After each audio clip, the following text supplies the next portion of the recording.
بسم اللہ الرحمن الرحیم نحمدہ ونصلی علی رسول الکریم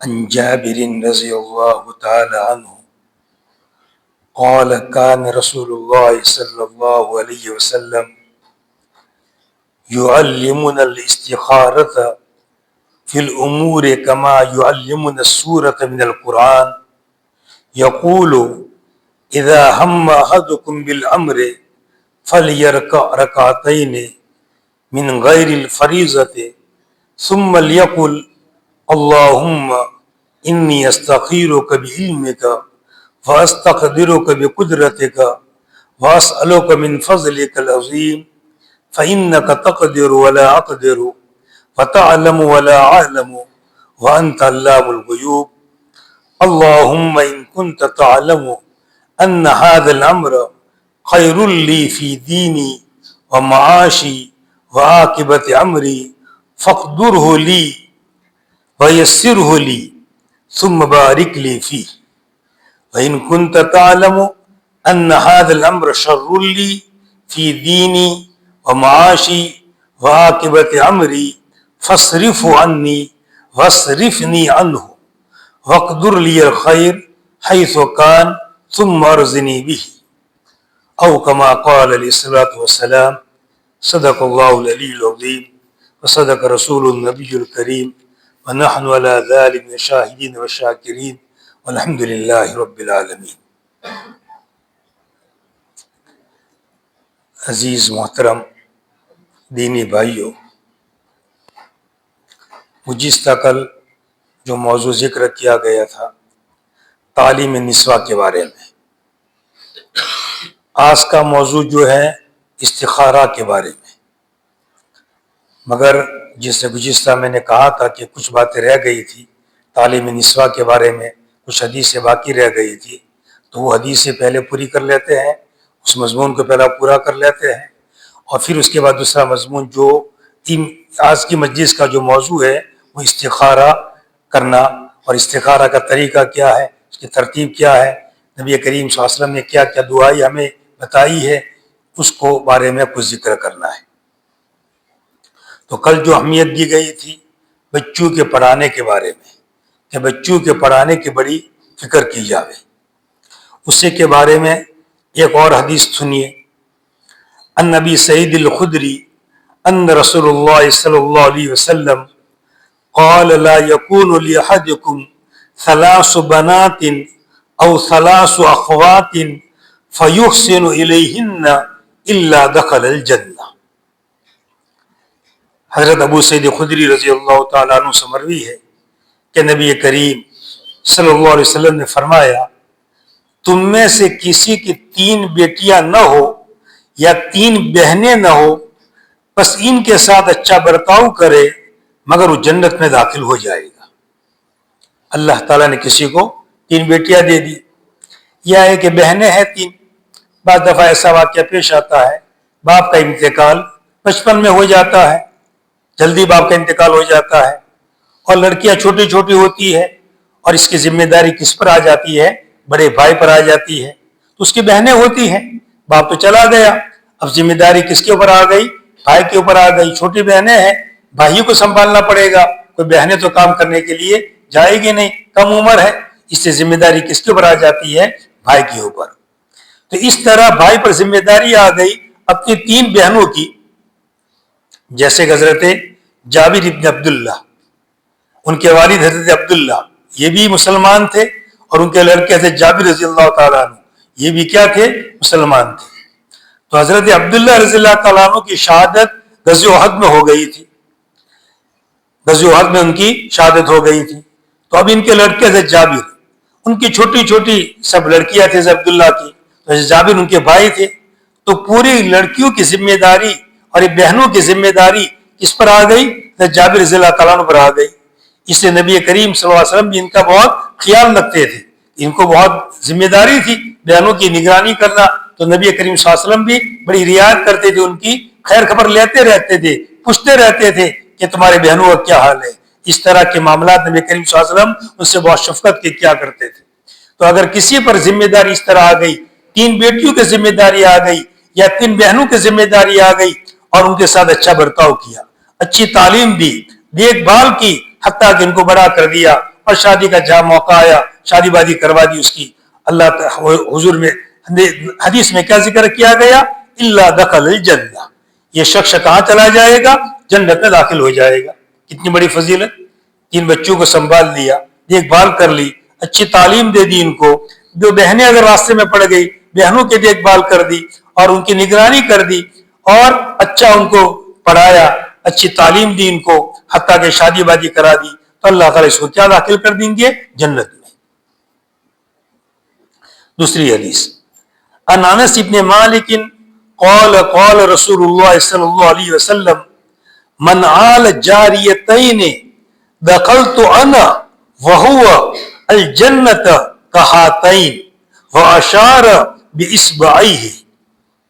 حضرت انس ابن مالک رضی اللہ تعالیٰ عنہ سے مروی ہے کہ فرمایا نبی کریم صلی اللہ علیہ وسلم نے، جس شخص نے 2 لڑکیوں کی کفالت کی، من عال جاریتین، 2 لڑکیوں کی کفالت کی، دیکھ بھال کی، ان کی نگرانی کی، ان کی اچھی تربیت کی اور خبر رکھی، داخل ہوگا میں اور وہ، یہ دیکھ بھال کرنے والا، میں اور وہ جنت میں داخل ہوں گے کہاتین، اس طرح، وہ اشار باصبعیہ، اور آپ نے انگلی سے اشارہ کیا، جیسے 2 انگلیاں ملی ہوئی ہے، یہ دونوں قریب قریب ہیں، اس طرح انگلیوں سے آپ نے اشارہ کیا اور اشارہ کر کے سمجھایا کہ میں اور وہ شخص جو لڑکیوں کی نگرانی کرنے والا ہے جنت میں کیا ہوں گے؟ داخل ہوں گے ساتھ میں۔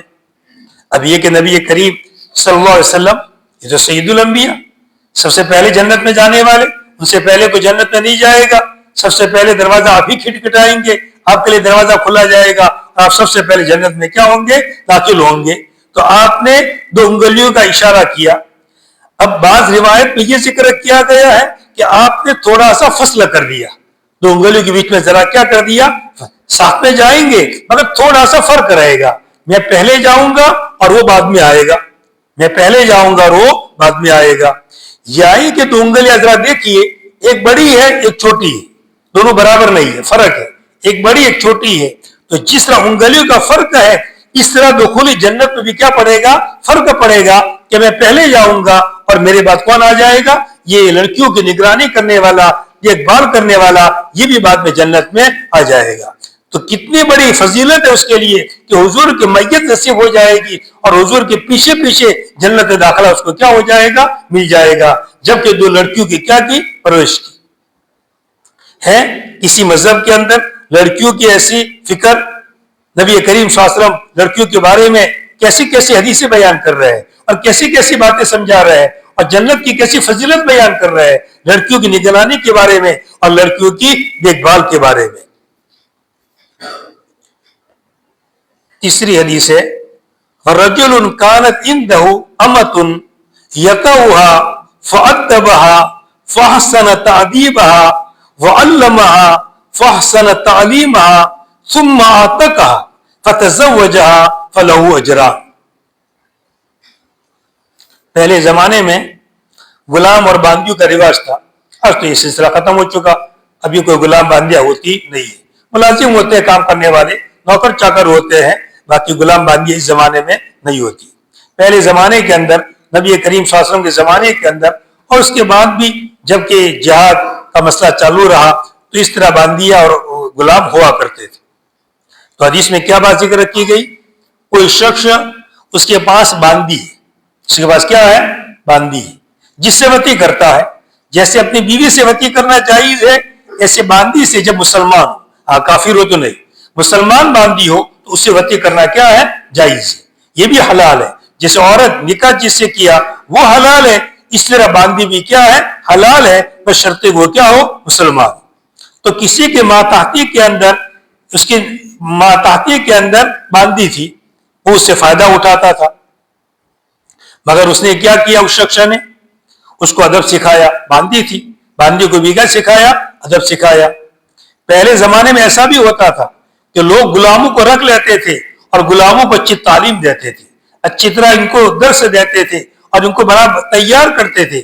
کتنے غلام ایسے ہیں کہ جن کی بہت ساری حدیثیں کیا ہے؟ منقول ہے۔ تو اس طرح باندی اس کے پاس تھی، باندی کو کیا کیا؟ اچھی تعدیب دی، اچھا ادب سکھایا اس کو، اور اس کو علم سکھایا اور بہترین تعلیم دی اس کی. ثم عتقہ، پھر باندی کو کیا کر دیا؟ آزاد کر دیا. وہ آزاد ہو گئی. فتزوجہ، اب اس سے نکاح کر لیا. حالانکہ پہلے باندی تھی، حلال تھی اس کے لیے، مگر پھر اس نے آزاد کر دیا، اور آزاد کر کے حرہ بن گئی، وہ آزاد بن گئی. اب اس سے کیا کر لیا؟ نکاح کر لیا. اچھی تعلیم دی، اچھی تربیت کی، دیکھ بھال کی برابر، اور اچھی تعلیم دے کر کے اس کو آزاد کر دیا، اور آزاد کر پھر اس سے کیا کر دیا؟ نکاح کر دیا. فلو اجران، اس کو کتنا ملے گا؟ ڈبل ثواب. تو باندی کو تعلیم دینے پر کتنا اجر ہے؟ اس سے نکاح کر لیا تو اس کو کیا ملے گا؟ ڈبل ثواب. یہ عورتوں کی تعلیم کے بارے میں یہ حدیث ذکر کرنا ہے کہ عورتوں کی تعلیم کی بھی کیا کی جاوے؟ فکر کی جاوے، ان کو اچھی تعلیم دی جاوے. ایک اور حدیث ہے، اس حدیث کے اندر جو بات سمجھانا ہے وہ یہ سمجھانا ہے کہ ہماری یہ جو مجلس ہوتی ہے یہ ایک علمی مجلس ہوتی ہے، سیکھنے سکھانے کے گویا ایک مجلس ہوتی ہے. کچھ باتیں آپ کے سامنے بیان کی جاتی ہیں، آپ ان باتوں کو لیتے ہیں، سنتے ہیں توجہ کے ساتھ ماشاءاللہ، مگر ایک کام اور بھی کرنا ہے. خالی سننے پر موقف نہیں کرنا ہے، سننے کے ساتھ عمل کا تو بار بار کہا جاتا ہے، مگر عمل کے ساتھ ایک کام اور بھی کرنا ہے. یہ بات جو آپ کو یہاں سے جاننے کے لیے ملے وہ اپنے گھر پر جا کر پہنچا دے. اپنی بیوی ہے، بیوی کو جا کر بیان کرے، آپ کی لڑکیاں ہیں، لڑکیوں کو جا کر بیان کرے، گھر والوں کو تھوڑی دیر کے لیے جمع کر لے. ابھی آپ جائیں گے اس وقت تو سب سو جائیں گے، باقی اس وقت تو مشکل ہے مسئلہ، مگر سحری کے وقت یا دن میں کسی وقت تھوڑا 10 منٹ کی قربانی دے دیں. اور مجلس میں جو خاص خاص باتیں بیان کی گئی سب کو جمع کر کے، اپنی بیٹیوں کو، اپنی بیوی کو، اپنی ماں بہنوں کو جمع کر کے ان کے سامنے بات بیان کر دی جاوے کہ آج کی مجلس کے اندر ہم کو یہ بات کیا ہے؟ تعلیم دی گئی، یہ بات سکھائی گئی. اس حدیث کے اندر اسی کا سبق ہے. یہ حدیث جو آپ کے سامنے، آپ کہیں گے حدیث اور موضوع پر ہے، مگر وہ بات جو اہم ہے سکھانا، اس کو اصل ذکر کرنے کے لیے میں حدیث آپ کے سامنے پڑھ رہا ہوں. عن ابی قلابة قال حدثنا مالك قال اتينا النبي صلى الله عليه وسلم ونحن شبابة متقاربون فأقمنا عنده 20 يوما وليلة وكان رسول الله صلى الله عليه وسلم رحيما رفيقا فلما ظننا إنا قد اشتهينا أهلنا سألنا عمن تركنا بعدنا فأخبرناه فقال ارجعوا إلى أهليكم فأقيموا فيهم وعلموهم ومروهم فصلوا كما رأيتموني أصلي فإذا حضرت الصلاة فليؤذن أحدكم وليؤمكم أكبركم أو كما قال عليه الصلاة والسلام. حضرت مالک ابن حویرث، یہ صحابی ہے حضرت مالک ابن حویرث، جو قبیلے بنو لیث سے تعلق رکھتے تھے. قبیلے بنو لیث سے تعلق رکھتے تھے. یہ بنو لیث کے قبیلے سے تھے جو مدینہ سے دوری پر رہتے تھے. جب اسلام پھیلنے لگا تو اطراف میں جو قبائل آباد تھے یہ لوگ کیا لے آتے تھے؟ اسلام لے آتے تھے اپنے اعتبار سے. کسی نے جا کر ان کو سمجھایا، نصیحت کی، تو یہ قبیلے والے کیا بن جاتے تھے؟ مسلمان بن جاتے تھے. اب مسلمان بننے کے بعد اس کی ذمہ داری یہ ہو جاتی ہے کہ اسلام کو سیکھے. مسلمان بننے کے بعد یہ ذمہ ہر ایک کی، کوئی بھی مسلمان بن گیا تو اس مسلمان کی ذمہ داری ہے کہ اسلام میں کیا کیا احکامات ہیں، ان احکامات کا سیکھنا ہر ایک کی ذمہ داری ہے. اب اس زمانے میں تو مدرسے تو تھے نہیں کہ چلو مدرسے میں چلے جاؤ اور پڑھنے لگو. اس زمانے میں طریقہ کیا تھا؟ جو مسلمان بن جاتا تھا مدینہ منورہ آ جاتا تھا، اور نبی کریم صلی اللہ علیہ وسلم کے پاس جتنی فرصت ہوتی تھی، 2 دن 3 دن 4 دن 10 دن 20 دن 1 مہینہ جیسی فرصت حضور کے پاس رہتے تھے، اور حضور کے پاس رہ کر کے علم سیکھتے تھے، تعلیم حاصل کرتے تھے، خود بھی اس کو سیکھتے تھے، پھر اپنے علاقوں میں جاتے تھے، اپنے قبیلوں کے پاس جاتے تھے اور ان کو بھی کیا کرتے تھے؟ سکھاتے تھے. اسی طرح کا واقعہ ایک صحابی کا ہے، حضرت عمرو ابن سلمہ. یہ بالکل چھوٹے صحابی ہیں، کم عمر تھے، وہ بھی مسلمان بن گئے، ان کا قبیلہ مسلمان بن گیا، ساتھ میں وہ بھی مسلمان بن گئے. مگر چھوٹے بچے تھے، اب وہ مدینہ تو جا نہیں سکتے تھے چھوٹے ہونے کی وجہ سے، مگر قرآن کا شوق تھا ان کو کہ قرآن پڑھے اور قرآن کو سیکھے. اب یہ کیا کرتے تھے جو مدینہ سے قافلے جاتے تھے حضور کے پاس اور قافلے واپس لوٹتے تھے مدینہ سے تو راستے پر جا کر بیٹھ جاتے تھے, اور جو قافلے لوٹتے تھے ان کو پوچھتے تھے مدینہ سے آ رہے ہو؟ کہا کہ مدینہ سے آ رہے ہیں.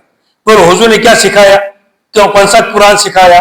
تو وہ قرآن سیکھتے تھے ان کے پاس, اور چھوٹی عمر کے اندر بہت زیادہ قرآن سیکھ لیا.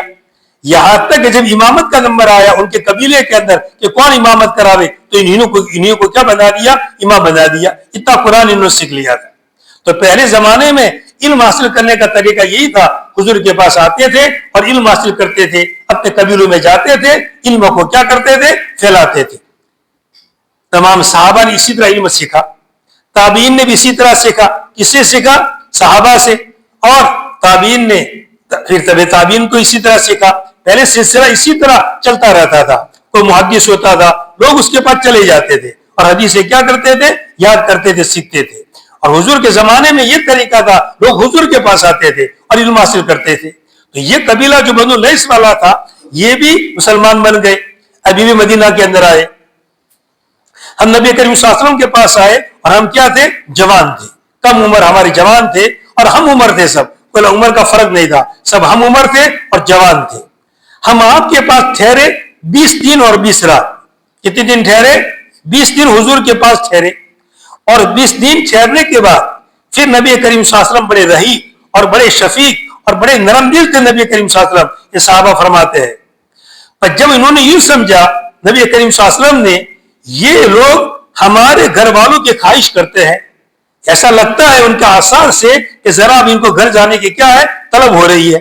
20 دن یہاں رہے, اب گھر جانے کی ان کی کیا ہو رہی ہے؟ طلب ہو رہی ہے. جیسے اپنے جماعت میں جاتے ہیں لوگ, اور جب چلہ پورا ہوتا ہے تو لوگ گھر آنے کا کیا ہوتا ہے؟ طلب ہوتی ہے, شوق ہوتا ہے کہ گھر جاوے. تو اسی طرح یہ 20 دن رہے. اب حضور نے دیکھا کہ ان کو بھی ان کا گھر کا کیا ہے؟ شوق ہے, اور گھر پر چھوڑ کر کے آئے ہیں رشتے داروں کو, ان کو ملنے کی یاد ان کو آ رہی ہے. تو ہم سے حضور نے سوال کیا کہ تم نے ہمارے بعد ہم لوگوں نے کس کو چھوڑا, تم پیچھے کس کو چھوڑ کر کے آئے ہو؟ ایسا سوال کیا. کسی نے کہا کہ میں اپنی بہن کو چھوڑ کر کے آیا ہوں, کوئی والدہ کو چھوڑ کر آیا ہے. اور کچھ اندر ایسے بھی تھے جو نوجوان تھے جن کی نئی نئی شادیاں ہوئی تھی اور اپنی بیویوں کو چھوڑ کر آئے تھے, اپنی بیویوں کو کیا ہے وہ گھر پر چھوڑ کر کے آئے تھے. بس ہم نے آپ کو خبر دی, ہم اس طرح چھوڑ کے آئے ہیں, اس طرح پوری بات کی خبر دی. تو آپ نے کیا فرمایا؟ اصل بات اب یہ سمجھنا ہے. آپ نے کیا فرمایا؟ اپنے گھر والوں کی طرف لوٹ جاؤ, ان میں جا کر رہو اور ان کو سکھاؤ. وَعَلِّمُوهُمْ, ان کو جا کر کیا کرو؟ سکھاؤ. وَمُرُوهُمْ, اور ان کو جا کر جو تم نے یہ 20 دن یہاں رہ کر کے میرے پاس سیکھا. آپ نے یہ نہیں کہا کہ نہیں زیادہ رہو, ابھی 20 دن کب پڑیں گے, زیادہ تم کو رہنا پڑے گا.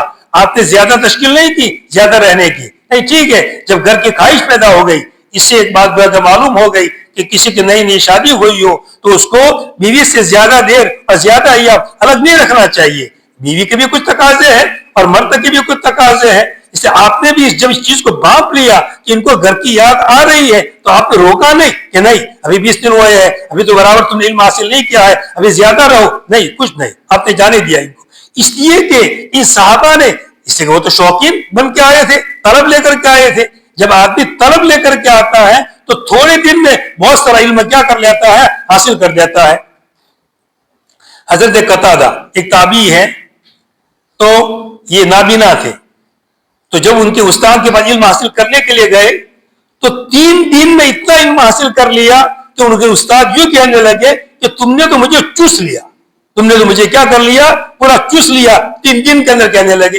تو ایسے پہلے شوقین ہوا کرتے تھے, ایسا نہیں کہ بس سونے کے اندر اور ادھر ادھر کے اندر وقت ضائع کرے. تو یہ 20 دن رہے, مگر 20 دن میں کافی علم حاصل کر لیا, ضروری سب معلومات انہوں نے حاصل کر لی. تو آپ نے یہ حکم دیا اپنے گھر چلے جاؤ اور ان میں جا کر رہو. وَعَلِّمُوهُمْ, اور ان کو سکھاؤ. تو علم کا ایک سیکھنے کا طریقہ ایک یہ بھی ہے, اس طرح کیا جائے کہ آدمی سیکھے اور دوسروں کو سکھاوے. جیسے میں نے کل طریقہ بیان کیا تھا کہ مدرس جو استاد ہے وہ اپنی بیویوں کو کیا کرتے رہے؟ سکھاتے رہے, اور یہ بیوی دوسری جوان لڑکیوں کو سکھاوے. تو یہ طریقہ ہے سیکھنے کا, یہ بھی طریقہ ہے کہ استاد نے, معلم نے اپنی بیوی کو سکھا دیا, تیار کر دیا, اور وہ بیوی دوسری جوان لڑکیوں کو کیا کرے؟ تیار کرے. آپ نے بھی اسی کا حکم دیا, اسی لیے اس حدیث کو مجھے یاد پڑھنا پڑا, اس کا ذکر کرنا پڑا. علم حاصل کرنے کا ایک طریقہ یہ بھی ہے کہ ایک تو کتابوں سے علم آتا ہے, مگر اللہ تعالیٰ نے دیکھو علم حاصل کرنے کے دو طریقے ہیں، رجال اللہ اور کتاب اللہ. رجال اللہ اور کتاب اللہ. اللہ تعالیٰ نے انبیاء بھیجے، خالی انبیاء بھیجے ایسا ہوا، خالی کتابیں اتاری ایسا ہوا، کتابیں بھی اتاری اور انبیاء بھی بھیجے.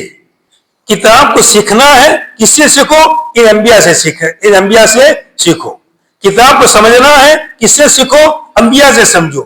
اسی لیے نبی کریم صلی اللہ علیہ وسلم جیسے قرآن کے الفاظ سکھاتے تھے، اسی طرح اس کے معنی بھی سکھاتے تھے آپ.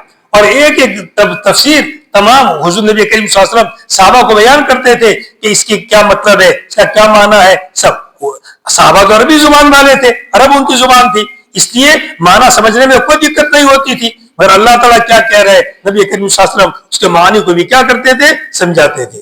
اس لیے علم صرف کوئی آدمی یہ چاہے کہ میں کتابوں سے حاصل کر لوں تو نہیں ہو سکتا ہے، رجال اللہ کی صحبت اختیار کرنی پڑے گی. اور صرف یہ چاہے میں رجال سے حاصل کر لوں بغیر کتاب کے تو بھی نہیں ہوگا. دونوں راستوں کو پکڑنا پڑے گا، رجال اللہ کو بھی پکڑنا پڑے گا اور کتاب اللہ کو بھی کیا کرنا پڑے گا، پکڑنا پڑے گا. تب جا کر، جیسے آج کل یہی ہے، لوگ مدرسوں میں جا کر پڑھتے ہیں تو استاد کی صحبت اختیار کرتے ہیں اور کتاب کو سامنے رکھتے ہیں، کتاب سے پڑھتے ہیں اور استاد کی ان کو کیا ملتی ہے، صحبت ملتی ہے. علم کا جو صحیح طریقہ ہے یہی طریقہ ہے. ٹھیک ہے، کوئی آدمی موبائل کے ذریعے سے سیکھے یا ٹیپ ریکارڈ سے سیکھے، کچھ معلومات تو ہو جائے گی، مگر علم کا جو نور ہے وہ تو نور تو کیسے آتا ہے، قلب ٹو قلب. کیسے آتا ہے؟ ایک کے قلب سے نکلتا ہے اور دوسرے کے قلب کے اندر جاتا ہے. حضور کے دل سے نکلی باتیں، حضور کے قلب سے باتیں نکلی، صحابہ نے سنا، صحابہ پر کیا ہوا، اثر ہوا. صحابہ نے سیکھا، صحابہ نے کس کو تعلیم دی، تابعین کو تعلیم دی. وہ نور ان کے دل سے نکلا اور کس کے اندر آیا، تابعین کے اندر. اسی طرح سلسلہ چلا رہا ہے. اس لیے علوم کے حاصل کرنے کا ذریعہ یہی ہے کہ کتاب اللہ کے ذریعے سے حاصل کیا جائے اور کس کے ذریعے سے، رجال اللہ کے ذریعے سے. تو آپ نے کیا فرمایا، اپنے گھر چلے جاؤ، ان کے اندر جا کر رہو اور ان کو سکھاؤ. 20 دن میں جو تم نے یہاں پر رہ کر سکھا ہے وہ سب جا کر کیا کرو، سکھاؤ. اور ان کو حکم دو، جو میں نے تم کو باتیں سمجھائی اور جو میں نے حکم دیا، جو دین کی باتیں حکم دیا سمجھائی، وہ جا کر سکھاؤ. وَصَلُّوا كَمَا رَأَيْتُمُونِي أُصَلِّي. یہ دوسری بات ہے. پھر آپ نے یہ پوری حدیث تاکہ سامنے آ جائے، اس سے پورا ترجمہ کر لیتا ہوں.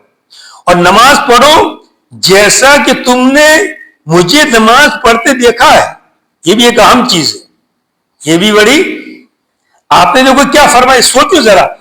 حضور کے ایک ایک لفظ کے اندر گویا کہ بلاغت بھری ہوتی ہے اور آپ کا لفظ کیسا ہوتا ہے، جامع ہوتا ہے، بہت سارے معنی کو شامل ہوتا ہے.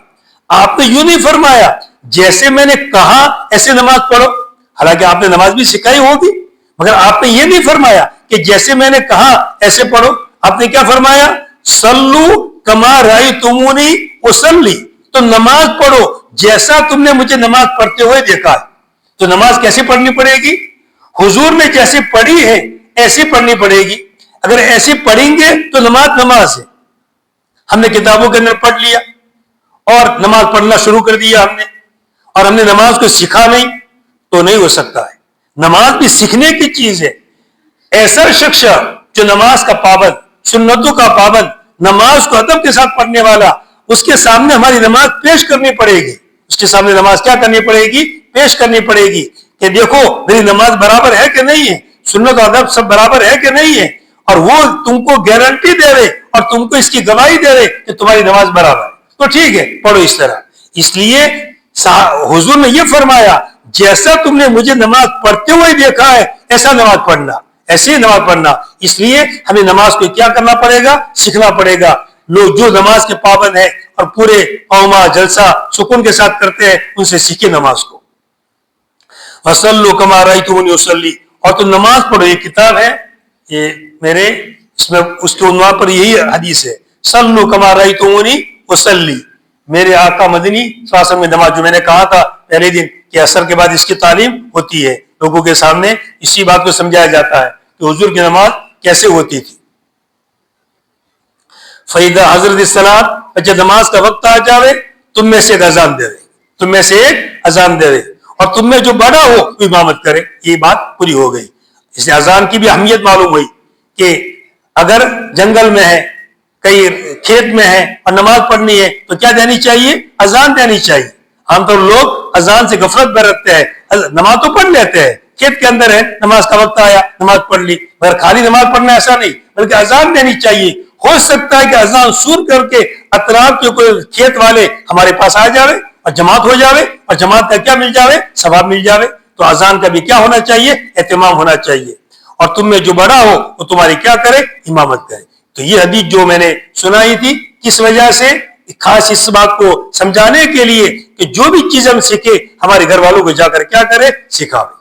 یہ گویا کہ گزشتہ کل کا جو باتیں رہ گئی تھی وہ باتیں پوری ہو گئی. اب آج کا جو موضوع ہے وہ کیا ہے؟ استخارہ کے بارے میں. استخارہ کیا چیز ہے اس کو سمجھنا ہے اور اس کو اپنی زندگی میں لانا ہے. ہر ایک کے سامنے کبھی ایسی چیز پیش آتی ہے کہ آدمی مذبذب ہو جاتا ہے, میں کیا کروں؟ مثلا ملازمت کا چلو مسئلہ ہے, 1-2-3 جگہ سے نوکری کی ملازمت کی خبر آ گئی, ایک کمپنی سے بھی خبر آئی, دوسری جگہ سے بھی خبر آئی, ایک اور جگہ سے بھی خبر آئی, 2-3 جگہ سے خبر آ گئی ملازمت کی, نوکری کی. اب آدمی مذبذب ہو جاتا ہے کہ میں کہاں پر جاؤں. تو ایسے موقع پر استخارہ کام آتا ہے. اب اس کو کسی جگہ ملازمت تو جانا ہے, مگر کون سی جگہ جانا, کون سی جگہ بہتر ہے اس کے لیے؟ اب اس کو کیا پتا حقیقت میں؟ تو جب جائے گا کام کرے گا تب جا کر پتا چلے گا کہ کون سی کمپنی اچھی ہے اور کہاں پر کام اچھا ہے. وہ تو کرنے کے بعد پتا چلے گا, جب تک جوائنٹ نہیں ہوگا وہاں تک تو اس کو پتا چلے گا نہیں. اب 3-4 جگہ سے خبریں آ گئی ہے, اب اس کو کیا کرنا؟ اب یہ مذبذب ہو رہا ہے. تو ایسے موقع پر کیا کام آتا ہے؟ استخارہ کام آتا ہے. استخارہ کرے اور پھر دل میں اللہ تعالیٰ جو ڈالے کہ فلاں جگہ جانا ہے اس جگہ چلا جائے. انشاءاللہ اس میں کیا رہے گی؟ خیر رہے گی اور بھلائی رہے گی اس کے اندر. اس لیے نبی کریم صلی اللہ علیہ وسلم نے استخارہ کو کیا کیا ہے؟ سکھایا ہے. حضور نے سکھایا ہے اور حضور نے اس کی کیا دی ہے؟ تعلیم دی ہے. اس لیے آپ اس حدیث پر غور کریں, کیسے الفاظ کیا ہے, اس الفاظ پر ذرا غور کریں. حضرت جابر کیا فرماتے ہیں؟ حضرت جابر فرماتے ہیں کہ نبی کریم صلی اللہ علیہ وسلم ہم کو استخارہ سکھاتے تھے, ہم کو استخارہ سکھاتے تھے تمام امور میں, جیسا کہ ہم کو قرآن کی سورت سکھاتے تھے. جیسے قرآن کی سورت ہم کو سکھاتے تھے ایسے ہم کو استخارہ بھی سکھاتے تھے کہ ایسے استخارہ کیا جائے. پوری تعلیم دی آپ نے. اور یہ دعا کے الفاظ پر آپ غور کریں گے تو یہ الفاظ حضور ہی بیان کر سکتے ہیں, کسی کے مجال نہیں ہے. اگر یہ حدیث جو دعا کے الفاظ ذکر کیے گئے ہیں اگر حضور ہمیں بیان نہ کرتے تو کبھی ہمیں ایسے الفاظ وضع نہیں کر سکتے تھے, ہمیں ایسے الفاظ بنا نہیں سکتے تھے. یہ تو حضور ہی کی گویا کہ آپ کی فصاحت, آپ کی بلاغت, اور آپ کو من جانب اللہ یہ تعلیم دی گئی. اللہ سے کہ آپ کا علم کس کی طرف سے تھا؟ اللہ کی طرف سے تھا. اللہ تعالیٰ سے باتیں آپ کو سکھاتے تھے, چاہے وہ قرآن ہو کہ چاہے حدیث ہو. البتہ قرآن میں فرق یہ ہے کہ وہ الفاظ بھی اللہ کے ہیں اور حدیث میں یہ کہ معنی اللہ کے ہیں اور الفاظ کس کے ہیں؟ نبی کریم صلی اللہ علیہ وسلم کے. اور یہ پورا علم کس کی طرف سے آتا تھا؟ اللہ کی طرف سے. تو کیا فرماتے ہیں؟ جیسے قرآن کی صورت سکھاتے تھے ایسے ہم کو کیا سکھاتے تھے؟ استخارہ. اور کیا کہتے تھے؟ آپ فرماتے تھے جب تم میں سے کسی کو کوئی معاملہ پیش آئے, مذبذب ہو جائے کسی بھی کام میں, بازار میں کوئی چیز خرید لے گیا, مثلا فریج خریدنا ہے, اب کون سی کمپنی کا خریدنا؟ آدمی مذبذب ہوتا ہے, اس کمپنی کا لو, اس کمپنی کا لو, کون سا ٹھیک رہے گا؟ اب ایسے موقع پر کیا کام آئے گا؟ استخارہ. دوسری کو مشین خریدنا ہے, کون سی کمپنی کا خریدنا؟ آدمی جاتا ہے بازار کے اندر, دکان والے 2-3 آٹے میں بتاتے ہیں یہ بھی ہے, یہ بھی ہے, یہ بھی ہے. اب آدمی پریشان ہو جاتا ہے کون سا خریدوں؟ تو ایسے موقع پر استخارہ کیا آئے گا؟ کام آئے گا. تو آپ نے کیا فرمایا؟ جب تم میں سے کسی کو کوئی معاملہ پیش آوے تو چاہیے کہ 2 رکعت نماز پڑھے, چاہیے کہ 2 رکعت نماز پڑھے. من غیر الفریضہ, فرض کے علاوہ, فرض نماز نہیں, نفل نماز, 2 رکعت نفل نماز پڑھے. تو اس کے اندر کوئی شرط نہیں ہے کہ رات میں پڑھنا, دن میں بھی آپ پڑھ سکتے ہیں. مسجد میں گئے 2 رکعت استخارہ کی نیت سے پڑھ لیجئے اور دعا پڑھ لیجئے, استخارہ ہو جائے گا. رات کو سوتے وقت پڑھے تو زیادہ اچھا ہے, اور اگر رات کو سوتے وقت آپ نے نہیں پڑھی, دن میں پڑھ لی تب بھی کافی ہے, کوئی رات میں پڑھنا کوئی ضروری نہیں ہے. آپ نے کیا فرمایا؟ فَلْيَرْكَعْ رَكَعَتَيْنِ, 2 رکعت نماز پڑھے بغیر فرض کے. ثُمَّ لْيَقُلْ, پھر یہ پڑھے, 2 رکعت نماز پڑھ لی نفلا استخارہ کی نیت سے, اور پھر یہ دعا پڑھے. جو دعا یہ الفاظ میں پڑھ لیے میں نے، پہلے بھی پڑھ لیے، پھر ایک دفعہ پڑھ لیتا ہوں. دعا یہ ہے، یہ الفاظ کہیں: اللہم انی استخیرک بعلمک واستقدرک بقدرتک واسألک من فضلک العظیم فإنک تقدر ولا اقدر وتعلم ولا اعلم وانت علام الغیوب. اللہم ان کنت تعلم ان هذا الامر خیر لی فی دینی ومعاشی وعاقبت امری فاقدره لی ویسره لی ثم بارک لی فیہ. وإن كنت تعلم أن هذا الأمر شر لي في ديني ومعاشي وعاقبة أمري فاصرفه عني واصرفني عنه واقدر لي الخير حيث كان ثم أرزني به. اب اس کا ترجمہ سن لے رہے تاکہ آپ کے دماغ میں ایک ترجمہ بیٹھ جاوے. کبھی عربی الفاظ نہ آوے تو آپ اردو الفاظ کے اندر، گجراتی الفاظ کے اندر بھی دعا پڑھ سکتے ہیں. اللہ سے مانگ لیجئے، تو رکعت دماغ پڑھیے، اور جو اس کا میں ترجمہ کرتا ہوں وہ آپ ترجمہ دل کے اندر اللہ تعالیٰ سے کیا کر لیجئے، مانگ لیجئے. یا اللہ میں آپ سے خیر طلب کرتا ہوں آپ کے علم کے واسطے سے. یا اللہ میں آپ سے خیر طلب کرتا ہوں آپ کے علم کے واسطے سے، اور میں آپ سے قدرت طلب کرتا ہوں آپ کے قدرت کے واسطے سے، اور میں آپ سے قدرت طلب کرتا ہوں آپ کے قدرت کے واسطے سے، اور میں آپ سے سوال کرتا ہوں آپ کے فضل عظیم کا، اونچے فضل کا. بس آپ قادر ہے اور میں قادر نہیں، میں کمزور ہوں، اور اللہ آپ کیا ہے، قادر ہے. آپ جانتے ہیں میں نہیں جانتا ہوں، کس میں خیر ہے آپ جانتے ہیں اللہ، میں نہیں جانتا ہوں، مجھے کچھ پتا نہیں، اور آپ جانتے ہیں اور میں نہیں جانتا ہوں. اور آپ علام الغیوب ہے، ایک ایک غیب کی باتوں کو آپ کیا کرنے والے ہیں، جاننے والے ہیں. سب غیوب آپ کے سامنے ہے. یا اللہ اگر آپ جانتے ہیں یہ معاملہ، مجھے یہ مشین خریدنا یا یہ مشین خریدنا، فلاں کمپنی میں کام کرنے جانا یا فلاں کمپنی میں جانا، اس وقت نیت کر لے رہے، حاضر امر پر کیا کر لے رہے، نیت کر لے رہے، جو دماغ میں جو کام ہے اس کی نیت کر لے. یا اللہ اگر جانتے ہیں یہ معاملہ میرے لیے اچھا ہے، میرے دین کے اندر، میری زندگی کے اندر اور میرے انجام کار کے اعتبار سے، تو اس کو میرے لیے مقدر فرما دے، تو اس کو میرے لیے مقدر فرما دے، اور اس کو میرے لیے آسان فرما دے، اور پھر مجھے اس میں برکت دے دے. دیکھو کتنے الفاظ، مقدر فرما دے، پھر آسان کر دے، اور اس میں کیا دے دے، برکت. روزی ملی اور برکت نہیں ہے تو کیا فائدہ. روزی کے ساتھ کیا آوے، برکت بھی آوے. 2 روپے مل گئے مگر برکت والے ملے تو بڑے کام کے ہیں. ہزاروں روپے ملے مگر برکت والے نہیں ملے تو کچھ کام کے نہیں. وہ دوا کھانے کے حوالے ہو جائیں گے، فوراً کے حوالے ہو جائیں گے، پتہ نہیں کہاں چلے جائیں گے. اور 10 روپے ہوں گے برکت والے تو انشاءاللہ 10 روپے سے 1000 کا کام بن جائے گا. بعض دفعہ ایسا ہوتا ہے کہ آدمی جیب میں 100 روپے رکھتا ہے اور استعمال کی ضرورت ہی پیش نہیں آتی ہے، کتنے ایام چلتے رہتے ہیں، تھوڑا تھوڑا استعمال ہوتا ہے اور 100 کی نوٹ لمبے زمانے تک کام کرتے رہتی ہے. اور بعض دفعہ ایسا ہوتا ہے 1000 روپے جیب میں رکھے، ایک دن میں ایسا مسئلہ پیش آیا کہ 1000 روپے کیا ہو گئے، چلے گئے. تو اللہ تعالیٰ سے کیا دعا ہے، اس کو مقدر بھی فرما دے، آسان بھی فرما دے، اور مجھے اس کے اندر کیا دے دے، برکت دے دے. وَإِن كُنْتَ، اور اگر آپ جانتے ہیں یہ معاملہ، پھر نیت کر لے معاملے کی جو بھی سوچنا ہے، یہ معاملہ میرے لیے برا ہے، میرے دین کے اندر، میری زندگی کے اندر، میرے انجام کار کے اعتبار سے، تو اس کو مجھ سے پھیر دے، تو اس کو مجھ سے پھیر دے، اور مجھے اس کو مجھ سے پھیر دے اور مجھے اس سے پھیر دے، دونوں طرف سے. وہ بھی میرے پاس نہ آوے اور میں بھی اس کے پاس نہ جاؤں.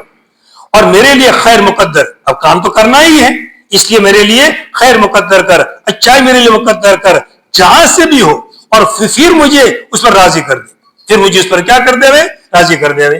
تب یہ کتنی الفاظ، ذرا غور کریں آپ، کیسے کیسے الفاظ ہیں، کیسے حضور نے دعا مانگی ہے. اب یہ دعا مانگ لی اور استخارے کے بعد پھر انشاءاللہ جہاں بھی جوائنٹ ہوگا اور جو بھی کام کرے گا پچھتانا نہیں پڑے گا، پچھتانا نہیں پڑے گا. دوسری حدیث سن لو، من خواب من استخار، یہ حدیث ہے، ما خواب من استخار، جو مشورہ کر کے کام کرے گا وہ کبھی ناکام نہیں ہوگا. ما خواب، وہ ناکام نہیں ہوگا. ولا ندم من استشار، اور پریشان نہیں ہوگا، ندم ندامت نہیں اٹھائے گا، پشیمانی نہیں اٹھائے گا. من استشار، جو کیا کرے گا، مشورہ کرے گا. کوئی کام پیش آیا، اپنے ساتھیوں سے، اپنے دوستوں سے مشورہ کر لیا، یہ کام آیا ہے سامنے، میں کروں کہ نہ کروں، مشورہ کر کے کیا تو انشاءاللہ کبھی ندامت نہیں اٹھانی پڑے گی. ولا آل من اقتصد، اور جو سو اور فقیر نہیں ہوا جو اعتدال کے ساتھ چلا، میانہ روی کے ساتھ چلا، کبھی یہ شخص فقیر نہیں بنے گا۔ تو استخارہ کرنے کے بعد اب دیکھو کبھی آپ کے دل میں یہ آئے گا کہ ہم نے استخارہ کیا اور استخارہ کر کے کام کیا مگر کام میں ہم کو اچھائی نظر نہیں آئی۔ کبھی ایسا بھی ہوتا ہے کہ کام اچھا نہیں لگا، یہ فکر نہیں کرنے کی، استخارہ کر کے اگر کام کیا ہے تو اس کام میں خیر ہی خیر ہے، چاہے خیر تم کو نظر آوے یا نہ آوے۔ ابھی نظر نہیں آ رہی ہے، انشاءاللہ 2 مہینے کے بعد نظر آئے گی، 6 مہینے کے بعد نظر آئے گی، اور اگر دنیا میں نظر نہیں آئی تو آخرت میں نظر آئے گی کہ اس کام میں میرے لیے کیا تھا، کتنی خیر تھی۔ یا دنیا میں فائدہ نہیں دکھا تو کہاں دکھے گا؟ آخرت میں۔ اس کی بھی حدیث سن لو، وہ بھی حدیث سے باقاعدہ۔ ان مقول الاسدی قال سمعت ابن عمر يقول ان الرجل يستخير الله تبارك وتعالى فيختار له فيسقط على ربه عز وجل فلا يلبس ان ينظر في العاقبه فاذا هو خير له۔ حضرت عبداللہ ابن عمر رضی اللہ تعالیٰ عنہ فرماتے ہیں، کس کی حدیث ہے؟ عبداللہ ابن حضور کے الفاظ نہیں ہے، عبداللہ ابن عمر صحابی ہے، بہت بڑے صحابی ہے عبداللہ ابن عمر رضی اللہ تعالیٰ عنہ، متبع سنت تھے، ایک سنت کی اتباع کرنے والے۔ کیسے سنت کی اتباع کرنے والے؟ میں خالی ایک بات سناؤ، حضور نے اگر کسی جگہ استنجا کیا ہے اور وہاں سے گزرے تو حضور نے یہاں استنجا کیا تھا تو ان کو استنجا کی حاجت نہیں ہوتی تھی کہ استنجا نہیں کرنا ہے، مگر یہ کہ میرے نبی نے، میرے محبوب نے یہاں پر استنجا کیا تھا تو وہ بھی استنجا کی شکل بنا کے بیٹھ جاتے تھے، پیشاب ہوا کے کر رہے ایسی شکل بنا کے کیا ہو جاتے تھے؟ بیٹھ۔ اتنی حضور کی سنتوں کے ساتھ کیا تھا؟ عشق تھا، ایسی محبت تھی۔ اب وہ صحابہ بنیں گے کہ نہیں بنیں گے، اور پورے ملک دنیا پر حکومت کریں گے کہ نہیں کریں گے؟ حضور کے ساتھ ایسی محبت تھی۔ آج بھی اگر یہ محبت ہمارے اندر آ جاوے، یہ سنتوں کا عشق ہمارے اندر آ جاوے تو کل حکومت اللہ تعالیٰ ہم کو دے دے، مگر ہم نے سنتوں کو چھوڑا، حضور کی محبت کو ہم نے چھوڑا، اس کا نتیجہ ہم بھگت رہے۔ باقی اگر وہ چیز جو صحابہ کے اندر تھی وہ ہماری زندگی میں آ جاوے تو حکومت اللہ تعالیٰ کل ہی دے رہے، دینے کے لیے اللہ تعالیٰ تو تیار ہے، مگر کوتاہی کس کی طرف سے ہے؟ ہماری طرف سے۔ تو کیا فرماتے عبداللہ ابن عمر کیا کہتے ہیں؟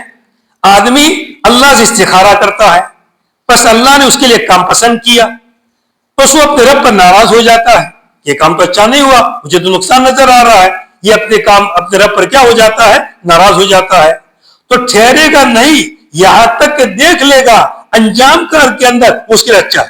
ٹھیک ہے، ابھی تو یہ اچھا نظر نہیں آ رہا ہے، ایک کمپنی میں جوائنٹ ہو گیا، اب یہ کمپنی میں جوائنٹ ہونے کے بعد پتا چلا کہ یا تو بڑی مصیبت ہے، ڈیوٹی بڑی بھاری ہے، تکلیف ہے، حالانکہ استخارہ کیا تھا، اس طرح کر کے جوائنٹ ہوا تھا، تو ٹھیک ہے ابھی تجھے مشقت دکھ رہی ہے مگر کچھ سالوں کے بعد انشاءاللہ تجھے کیا دکھے گا؟ اچھا دکھے گا۔ کچھ وقت کے بعد اگر دنیا میں خیر نظر نہیں آئی تو آخرت میں تو کیا خیر نظر آئی جائے گی۔ اب ذرا آپ یہ سوچتے ہوں گے اپنے ذہن میں کہ مولانا اتنا بڑا لمبا کام 2 رکعت پڑھنا مستقل، اس کے لیے بازار میں خریدنے کے لیے گئے ہیں، اب آقا مسجد ڈھونڈیں گے ہم کہ 2 رکعت نماز پڑھنے کے لیے جاوے، وضو کہاں کریں گے، اتنی بڑی دعا پڑھنا یہ ہمارے لیے مشکل چیز ہے۔ تو آسان طریقہ میں آپ کو بتا دیتا ہوں، دوسرا طریقہ بھی ہے، یہ تو اصل طریقہ ہے جو حضور نے ہم کو سکھایا ہے، یہ تو آپ کے سامنے میں نے کھل کر کے بیان کر دیا۔ دوسرا آسان طریقہ، ایک دعا اور بھی ہے، بہت شارٹ کٹ، ہر ایک آدمی کو یاد ہو جائے گی، اللہم اغفر لی واغفر لی۔ ابھی کس کو یاد نہیں ہوتا ہے؟ اللہم اغفر لی واغفر لی۔ حضرت مفتی شفیع صاحب رحمۃ اللہ علیہ، معرب القرآن کے مصنف حضرت مفتی شفیع صاحب رحمۃ اللہ علیہ بازار جاتے تھے، بازار گئے، اب کسی چیز کو خریدنا ہے، اب سوچا خریدوں نہ خریدوں، دل پشیمان ہو رہا ہے، مزبزب ہو رہا ہے، خریدنا کہ نہ خریدنا، تو کیا کرتے تھے؟ آپ کا معمول کیا تھا؟ تھوڑی دیر آنکھیں بند کر دیتے تھے، تھوڑی دیر آنکھیں بند کر، لوگ سمجھے پتہ نہیں کہ کیوں آنکھیں بند کی ہے، مگر وہ یہ دعا پڑھتے تھے، اللہم اغفر لی واغفر لی، آنکھیں بند کر لی، توجہ کس کی طرف کر لی؟ اللہ کی طرف، توجہ کس کی طرف کر لی؟ اللہ کی طرف، اور اللہم اغفر لی واغفر لی پڑھا، اور پھر آنکھیں کھولی اور سودا کرنا دل میں آیا تو سودا کر لیا، اور دل میں یہ آئے گا سودا نہیں کرنا ہے تو سودا نہیں کیا، اب اسی میں کیا ہو جائے گی؟ خیر۔ تو یہ کون سی دعا مشکل ہے؟ یہ کوئی دعا؟ تو جب بھی ہمیں کوئی مسئلہ پیش آوے اور بازار میں ہم گئے، اب خریدنا نہ خریدنا، ایک تو یہ کہ ہم کو خریدنا ہی ہے، ضروری چیز ہے، ہمارے گھر میں مثلا نمک گھر میں ختم ہو گیا، اب نمک خریدنا ہی ہے، اس میں کون سا استخارہ کرنا ہے؟ مگر کوئی ایسی چیز بات دفع ہوتی ہے، جیسے میں نے مشین کی مثال دی، فریج کی مثال دی، اب وہاں 2-3 کمپنی کی ہوتی ہے، کون سا خریدنا؟ بازار میں خریدنے گیا ہے، اب خریدنا تو ہے ہی اس کو، گھر پر فریج نہیں ہے، لینا تو ہے ہی، مگر کون سی لے رہے؟ ابھی پشیمان ہو رہا ہے، تو بس یہ دعا پڑھ لے۔ کیا دعا؟ اللہم اغفر لی واغفر، 3 دفعہ دعا پڑھ لے، اللہم اغفر لی واغفر لی، اللہم اغفر لی واغفر لی، اور پھر دل میں جو آوے وہ کر لے۔ انشاءاللہ دل میں اللہ تعالیٰ کیا ڈالے گا؟ خیر۔ لیکن قلب کس کے قبضے میں ہے؟ اللہ تعالیٰ کے قبضے میں ہے۔ اب جب یہ شخص متوجہ ہو گیا کس کی طرف؟ اللہ تعالیٰ کی طرف، اور دھیان کس کی طرف جمایا؟ اللہ تعالیٰ کی طرف جمایا، تو اللہ تعالیٰ اس کے دل میں کیسی بات ڈال دیں گے؟ اچھی بات ڈال دیں گے، خیر کی بات ڈال دیں گے۔ یہ مختصر سے دعا آدمی کیا کر لے رہے؟ یاد کر لے۔ دوسری دعا، اور وہ بھی مختصر سے دعا ہے، اللہم الہمنی رشدی وعیذنی من شر نفسی۔ یہ دعا بس، اللہم الہمنی رشدی، یا اللہ مجھے اچھی بات کا، رشد کا الہام کر دیجئے، اور مجھے میرے شر کے نفس سے بچا دیجئے، وعیذنی من شر نفسی۔ تیسری دعا، یہ بھی مختصر سے دعا ہے، اللہم اہدنی فسددنی، اللہم اہدنی فسددنی۔ عربی کا الفاظ یاد کر رہے، اس کا ترجمہ یاد کر لو، یا اللہ مجھے سیدھا راستہ بتا دے اور میری رہنمائی فرما دے، یا اللہ مجھے سیدھا راستہ بتا دے اور میری کیا فرما دے؟ رہنمائی۔ بازار گئے، دل پریشان ہو رہا ہے، اللہ کی طرف متوجہ ہو گئے، اللہ سے دعا کی، یا اللہ میری رہبری فرما دیجئے اور مجھے سیدھا راستہ بتا دیجئے، تو انشاءاللہ اللہ تعالیٰ اس کے دل میں کیا ڈال دیں گے؟ خیر ڈال دیں گے۔ اس لیے ہمیں ہمارے معاملات کے اندر استخارہ کی کیا کرنی چاہیے؟ پابندی کرنی چاہیے۔ جب بھی کوئی مذہب مسئلہ آ جائے، جیسے بچوں کے مدرسے میں پڑھنے کے اعتبار سے کون سے مدرسے میں جانا، ایک مستقل مسئلہ ہوتا ہے، تو اس لیے استخارہ کر لے رہے، اور اللہ تعالیٰ جی پڑھنا تو ہے ہی، کہیں بھی پڑھنا ہے، مگر مدرسے الگ الگ ہوتے ہیں، کہاں جانا، تو اس کے لیے ایک آدمی کیا کر لے رہے؟ استخارہ کر لے رہے۔ اسی طرح نکاح کا پیغام آیا، اب کسی جگہ سے، اب کرنا کہ نہ کرنا اپنی مذہب ہوتا ہے کہ بھی پتہ نہیں بیوی عورت کیسی نکلے گی، تو استخارہ کر لے رہے، دل میں آوے تو نکاح کر لے رہے، دل میں نہ آوے تو نہ کرے، جو اللہ تعالیٰ، تو جب استخارہ کا فائدہ ہی ہے کہ اللہ تعالیٰ اس کو خیر سجا دیں گے، اس کو اللہ تعالیٰ کیا سجا دیں گے؟ خیر سجا دیں گے۔ ایک اور حدیث سنو، ان سعد رضی اللہ تعالیٰ عنہ قال قال رسول اللہ صلی اللہ علیہ وسلم من سعادت ابن آدم رضاہ بما قضى اللہ له، ومن شقاوت ابن آدم ترک استخارت اللہ، ومن شقاوت ابن آدم سخطہ بما قضى اللہ له۔ نبی کریم صلی اللہ علیہ وسلم نے فرمایا، ابن آدم کی سعادت میں سے یہ ہے، انسان کی سعادت نیک بختی میں سے یہ ہے، اس کا راضی ہو جانا اللہ کے فیصلے پر، اللہ کے فیصلے پر کیا ہو جانا؟ راضی ہو جانا۔ یہ کیا ہے؟ سعادت کی چیز ہے، نیک بختی کی چیز ہے کہ اللہ نے ہمارے بارے میں جو فیصلہ کیا اس فیصلے پر کیا ہو جاوے؟ راضی ہو جاوے۔ ہمیں شقاوت ابن آدم، اور ابن آدم کی بدبختی کے اندر سے ہے، شقاوت کے اندر سے ہے، بدبختی میں سے ہے، اس کا چھوڑ دینا اللہ سے خیر طلب کرنا۔ وہ اللہ سے خیر طلب نہیں کر رہا ہے، چھوڑ دیا اس نے اللہ سے خیر طلب کرنے کو، تو انسان کی کیا ہے؟ بدبختی میں سے۔ تو اللہ سے کیا طلب کرنا چاہیے؟ خیر طلب کرنا چاہیے۔ یا تو وہی سکھایا جو بڑا سکھایا وہ کرے، یا کم سے کم یہ دعا پڑھ لے، اللہم اغفر لی واغفر لی۔ اس دعا کا اہتمام کرے گا انشاءاللہ، کبھی کوئی دھوکے بازی نہیں ہوگی، کبھی کام میں نقصان نہیں ہوگا انشاءاللہ۔ وَمِن شقاوت ابن آدم، اور ابن آدم کی شقاوت میں سے یہ ہے اس کا ناراض ہونا اس چیز پر جس کا اللہ نے اس کے لیے فیصلہ کیا، جس کا اللہ نے اس کے لیے کیا کیا؟ فیصلہ کیا، کہ اللہ نے جو اس کے لیے فیصلہ کیا اس پر کیا ہو جانا؟ ناراض۔ تو اللہ کے فیصلے پر آدمی کیا رہے؟ جیسے بیماری آ جاتی ہے تو بیماری پر کیا رہے؟ آدمی خوش رہے، شکوہ شکایت نہ کرے، تکلیف ہو جاتی ہے۔ جیسے مولانا میاں صاحب دیوبند کے اندر مدرس تھے، ایک دفعہ ان کو کسی جگہ تھوڑی عضو میں تکلیف ہو گئی، کسی نے پوچھا کہ کیسی طبیعت ہے، خیر خبر لی، تو کیا فرمایا؟ جواب کیسا دیا؟ جواب سننے کا ہے، ماشاءاللہ آنکھیں بہت صحیح سالم ہے، ماشاءاللہ دماغ بڑا صحیح سالم ہے، ماشاءاللہ ہاتھ بھی صحیح سالم ہے، تھوڑی سی خالی پاؤں میں تکلیف ہو گئی۔ یہ جواب یوں نہیں کہ پہلے تکلیف کو ذکر کیا، نہیں، پہلے اچھی چیزوں کو ذکر کیا۔ تو اگر تھوڑی ہم پر تکلیف ہوگی اللہ کی طرف سے آ جائے تو کتنی نعمتیں ایسی ہیں جو اللہ نے ہم کو دے رکھی ہے اور ہم کو احساس تک نہیں ہے۔